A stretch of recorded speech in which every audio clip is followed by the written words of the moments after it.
Ladies and gentleman, ಆತ ಉತ್ತರ ಕರ್ನಾಟಕದ ಟ್ರೇಡಿಂಗ್ ಸ್ಟಾರ್ ಅಂತಾನೆ ಪ್ರಸಿದ್ಧಿಯಾಗಿದ್ದ. ಯೂಟ್ಯೂಬ್ನಲ್ಲಿ ಭಾರಿ ಸದ್ದು ಮಾಡ್ತಾ ಇದ್ದ. ಮೈಲಾರಿ ಕೊನೆಗೂ ಕೂಡ ಈಗ ಅಂಧರಾಗಿದ್ದಾನೆ. ಇಷ್ಟಕ್ಕೂ ಈತ ಮಾಡಿದ್ದೇನು? ಈ ಮೈಲಾರಿ ಯಾರು? ಏನಿದು ಪ್ರಕರಣ ಅಂತೀರಾ?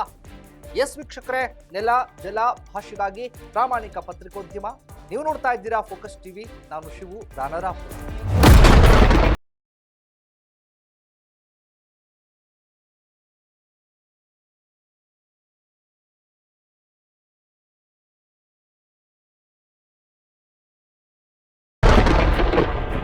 ಉತ್ತರ ಕರ್ನಾಟಕದ ಮನೆಗಳಲ್ಲಿ ಹೆಸರು ಮಾಡಿರುವ ಟ್ರೇಡಿಂಗ್ ಸ್ಟಾರ್ ಮೈಲಾರಿಗೆ ಕಾನೂನು ಕಂಟಕ ಎದುರಾಗಿದೆ.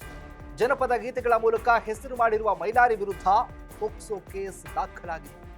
ಮೈನರ್ ಡ್ಯಾನ್ಸರ್ನ ಖಾಸಗಿ ಹೋಟೆಲ್ಗೆ ಕರೆದುಕೊಂಡು ಹೋಗಿ ಲೈಂಗಿಕ ಕಿರುಕುಳ ನೀಡಿರುವ ಆರೋಪ ಮೈಲಾರಿ ಮೇಲಿದೆ. ಪೋಕ್ಸೋ ಕೇಸ್ನಲ್ಲಿ ಬಂಧನ ಭೀತಿ ಎದುರಿಸ್ತಾ ಇರುವಂತಹ ಟ್ರೇಡಿಂಗ್ ಸ್ಟಾರ್ ಮೈಲಾರಿಯನ್ನ ಪೊಲೀಸ್ನವರು ಅರೆಸ್ಟ್ ಮಾಡಿದ್ದಾರೆ.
ಬಾಗಲಕೋಟೆ ಜಿಲ್ಲೆ ಮಹಾಲಿಂಗಪುರ ಠಾಣೆಗೆ ಕೇಸ್ ಕೂಡ ವರ್ಗಾವಣೆ ಮಾಡಲಾಗಿತ್ತು.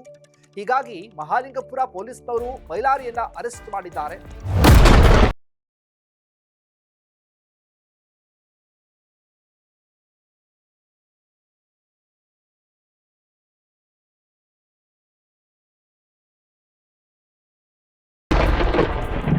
ಇನ್ನು ಈ ಪ್ರಕರಣದ ಹಿನ್ನೆಲೆಯನ್ನ ನೋಡೋದಾದ್ರೆ, ಅಕ್ಟೋಬರ್ 24ರಂದು ಬೆಳಗಾವಿ ಜಿಲ್ಲೆಯ ಚಿಕ್ಕೋಡಿ ತಾಲೂಕಿನ ಜಾಗನೂರು ಗ್ರಾಮದಲ್ಲಿ ಹನುಮಂತ ದೇವರ ಓಕಳಿ ಕಾರ್ಯಕ್ರಮ ಇತ್ತು.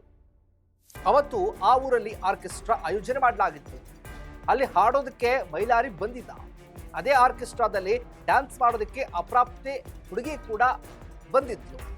ಆ ಅವಧಿಯಲ್ಲಿ ಮೈಲಾರಿ ಆಕೆ ಮೇಲೆ ಲೈಂಗಿಕ ದೌರ್ಜನ್ಯ ಎಸಗಿರುವ ಆರೋಪ ಕೇಳಿ ಬಂದಿತ್ತು.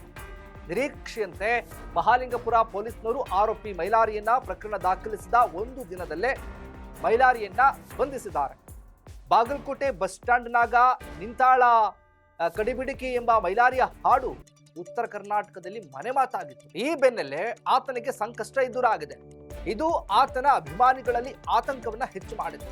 ಒಟ್ಟಾರೆ ಫೋಕ್ಸೋ ಕೇಸ್ ಆರೋಪಿ ಮೈಲಾರಿಗೆ ಕಾನೂನು ಕಂಟಕ ಎದುರಾಗಿದ್ದು, ಆತ ಎಷ್ಟು ಕಡಿಮೆ ಅವಧಿಯಲ್ಲಿ ಫೇಮಸ್ ಆದ್ನೋ ಅಷ್ಟೇ ಕಡಿಮೆ ಅವಧಿಯಲ್ಲಿ ಅಧಂಪತನವಾಗ್ತಾನಾ ಅಥವಾ ಆರೋಪ ಮುಕ್ತನಾಗಿ ಬಂದು ಮತ್ತೆ ಭವಿಷ್ಯವನ್ನು ರೂಪಿಸ್ಕೊಳ್ತಾನಾ? ಇದೇ ಸದ್ಯದ ಪ್ರಶ್ನೆ. ಇದಾಗಿತ್ತು ಫೋಕಸ್ನ ಸ್ಪೆಷಲ್ ರಿಪೋರ್ಟ್. ನೆಲ ಜಲ ಭಾಷೆಗಾಗಿ ನೋಡ್ತಾ ಇರಿ.